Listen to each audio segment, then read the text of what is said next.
ஒரு லெவலில் வந்து அதுக்கப்புறம் வந்து இது வந்து எல்லாருக்கிட்டையுமே வந்து ஹிப்னடைசபிலிட்டின்னு இருக்குது. அந்த மயக்கம் போகக்கூடிய நிலைமை. நீங்கள் வந்து ஹிப்னோ தெரபிஸ்ட் வந்து அந்த ஃபெசிலிட்டேட்டர் தான்.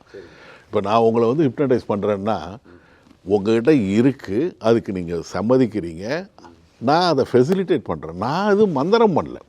ஆனால் இப்போ இருக்கிறவங்களாம் என்னென்னா இதை கொஞ்சம் வியாபாரமாக்கிட்டு என்னென்னா வந்து கொஞ்சம் வந்து இதை வந்து எல்லாத்தையுமே பண்ணிடலாம். சில பேர் வந்து அவனை போட்டு அப்படியே இயக்கி வந்து ரிமோட் மாதிரி போய் அங்கே எதாவது பண்ணலாம். அதெல்லாம் கிடையாது.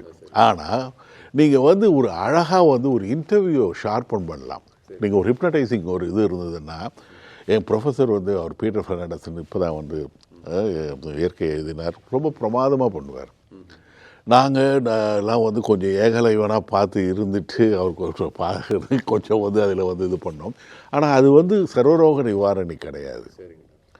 அது வந்து சப்போஸ் ஒரு பதட்டம் இருக்குது, ஒரு பயம் இருக்குது, ஒரு சின்ன விஷயம் என்னை உறுத்தின்னு இருக்குது, அது வந்து ஒரு சாப்பிட்டா முள் வந்து மீன் முள் மாட்டிக்கும்ல.